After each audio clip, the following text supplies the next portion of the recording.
ignores her pleas, Maddie gets angry. She points out he'll never understand what poor people have to do to survive, but Percy responds by saying she's wasting her life in that house waiting for her dad to apologize, causing her to leave very upset. Sometime later, Percy confronts his parents and asks them to stop doing everything for him and to let him fail or succeed on his own. The breakup is hard on him though, and he goes back to being an introvert that stays in his room playing video games. Meanwhile, Maddie still receives the damaged car, which she begins using for her Uber driving job. Clients are often wary when they see her arrive, but she forces them into the car anyway. By working hard in the bar and driving, Maddie eventually saves enough money to pay her debts. She goes out to celebrate with Sarah and Jim, who have big news: they are moving to Florida because they can't afford to buy their own place in Montauk. Maddie is shocked that they're leaving, but Sarah tells her that she's even more shocked that Maddie is staying despite how unhappy she seems to be here.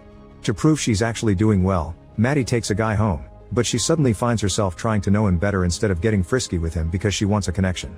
The guy finds Percy's finger trap and tricks Maddie into using it, but instead of his finger, he uses his banana, so Maddie kicks him out. The next morning, Maddie finds the letter and realizes that she needs to move on. She burns the letter, fixes the car, apologizes to Gary with a hug, and then decides to sell her house but with a catch.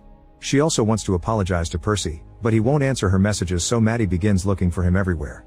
Jody and Crispin are mad at her and won't help her, but Percy's parents tell her he'll be at the Princeton mixer. Maddie goes there and apologizes as she explains their friendship was real, but when Percy ignores her and tries to leave, Maddie jumps on top of his car's hood. Taking inspiration from her past shenanigans, Percy begins driving around with Maddie still on the hood, hitting lots of things on the way and accidentally setting Maddie's jacket on fire. Panicking, Percy drives the vehicle into the sea to put out the flames and gets out of the car to help her. Maddie takes the chance to apologize to Percy, who cries as he forgives her. The duo stays on the beach and talks about their plans for the future. Percy is going to Princeton after all, and Maddie will be moving to California. Then they agree to stay friends.